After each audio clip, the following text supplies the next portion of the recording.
ನಮಸ್ಕಾರ ಎಲ್ರಿಗೂ, welcome back to my channel. ನಾನಿವತ್ತು ನಿಮಗೆ ತುಂಬಾ ಟೇಸ್ಟಿಯಾಗಿರುವಂತಹ ಹುಣಸೆ ಹಣ್ಣಿನ ಚಿತ್ರಾನ್ನ ಹೇಗೆ ಮಾಡ್ಕೊಳ್ಳೋದು ಅಂತ ವಿಡಿಯೋನ ಶೇರ್ ಮಾಡ್ಕೊಳ್ತಾ ಇದ್ದೀನಿ. ಈ ರೆಸಿಪಿನ ಮಾಡ್ಕೊಳ್ಳೋದಕ್ಕೆ ಮೊದಲಿಗೆ ಒಂದು ಪೌಡರ್ನ ರೆಡಿ ಮಾಡ್ಕೊಳ್ಬೇಕಾಗುತ್ತೆ. ಈ ಪೌಡರ್ನ ಮಾಡ್ಕೊಳ್ಳೋದಕ್ಕೆ ಸ್ಟವ್ ಆನ್ ಮಾಡಿಕೊಂಡು ಒಲೆ ಮೇಲೆ ಒಂದು ಪ್ಯಾನ್ ಇಟ್ಕೊಂಡು 1 ಟೇಬಲ್ ಸ್ಪೂನಷ್ಟು ಜೀರಿಗೆ ಹಾಗೆ ಒಂದು ಅರ್ಧ ಟೇಬಲ್ ಸ್ಪೂನಷ್ಟು ಮೆಂತ್ಯನ ಸೇರಿಸ್ಕೊಂಡಿದ್ದೀನಿ. ನೀವು ಮೆಂತ್ಯ ಪ್ರಮಾಣನ ಇನ್ನೂ ಕಡಿಮೆ ಕೂಡ ಮಾಡ್ಕೊಳ್ಬೋದು. ಇದೆರಡನ್ನು ಕಡಿಮೆ ಊರಿನಲ್ಲಿ ಚೆನ್ನಾಗಿ ಹುರ್ಕೊಳ್ಬೇಕಾಗುತ್ತೆ. ಚೆನ್ನಾಗಿ ಹುರ್ಕೊಂಡು ಇದನ್ನು ಪೌಡರ್ ಮಾಡ್ಕೊಳ್ಬೇಕಾಗುತ್ತೆ. ಈ ರೀತಿ ಪೌಡರ್ನ ಮಾಡಿ ನಾವು ಈ ಹುಣಸೆಹಣ್ಣಿನ ಚಿತ್ರಕ್ಕೆ ಸೇರಿಸ್ಕೊಳ್ಳೋದ್ರಿಂದ ಹುಣಸೆಹಣ್ಣಿನ ಚಿತ್ರಾನ್ನದ ರುಚಿ ತುಂಬಾ ಟೇಸ್ಟಿಯಾಗಿರುತ್ತೆ. ಈಗ ಚೆನ್ನಾಗಿ ಹುರ್ಕೊಂಡಿದ್ದಾಗಿದೆ. ಸ್ಟವ್ ಆಫ್ ಮಾಡಿಕೊಂಡು ಇದು ತಣ್ಣಗಾದ್ಮೇಲೆ ಪೌಡರ್ ಮಾಡ್ಕೊಳ್ಳೋಣ.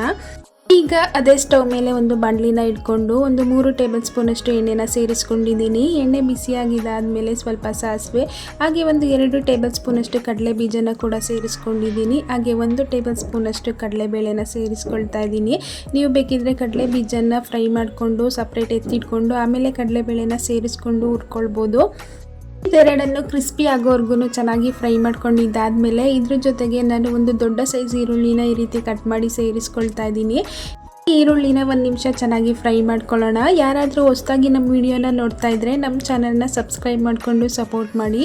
ಹಾಗೆಯೇ ಇದ್ರ ಜೊತೆಗೆ 2 ಹಸಿರು ಮೆಣಸಿನ್ಕಾಯಿನ ಸೇರಿಸ್ಕೊಳ್ತಾ ಇದ್ದೀನಿ. ಹಾಗೆ 3 ಒಣಮೆಣಸಿನ್ಕಾಯಿನ ಕೂಡ ಸೇರಿಸ್ಕೊಳ್ತಾ ಇದ್ದೀನಿ.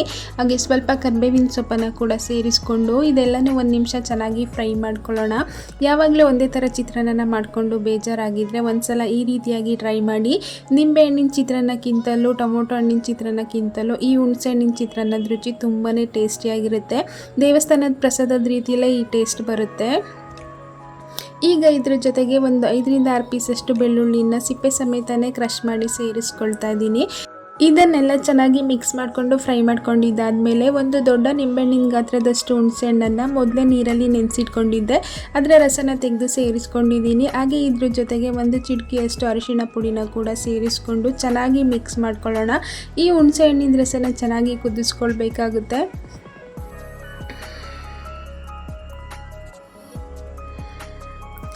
ಚೆನ್ನಾಗಿ ಈ ರೀತಿ ಕುದಿಬೇಕಾದ್ರೇ ರುಚಿಗೆ ತಕ್ಕಷ್ಟು ಉಪ್ಪನ್ನು ಕೂಡ ಸೇರಿಸ್ಕೊಂಡು ಚೆನ್ನಾಗಿ ಮಿಕ್ಸ್ ಮಾಡ್ಕೊಳ್ತಾ ಇದ್ದೀನಿ.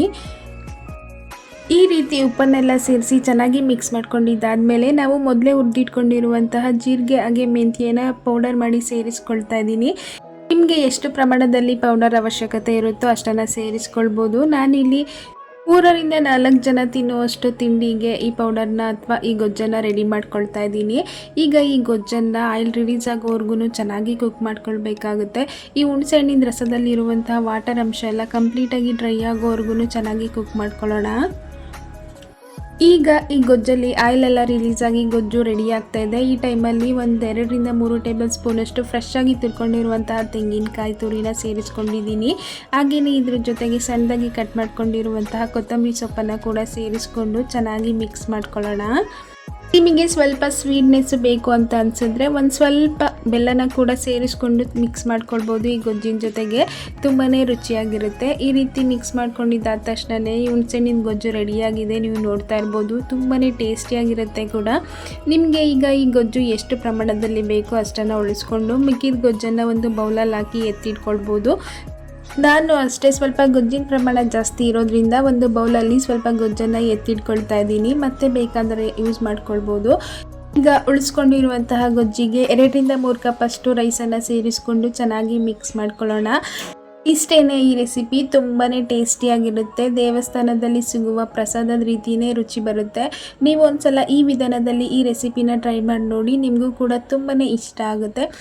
ಹಾಗೆಯೇ ಈ ರೆಸಿಪಿ ವಿಡಿಯೋ ನಿಮಗೆ ಸ್ವಲ್ಪನಾದರೂ ಇಷ್ಟ ಆಗಿದರೆ ಲೈಕ್ ಮಾಡಿ, ಶೇರ್ ಮಾಡಿ, ಕಮೆಂಟ್ ಮಾಡಿ. ನಮ್ಮ ಚಾನಲ್ನ ಸಬ್ಸ್ಕ್ರೈಬ್ ಮಾಡಿಕೊಂಡು ಸಪೋರ್ಟ್ ಮಾಡೋದನ್ನು ಮರಿಬೇಡಿ.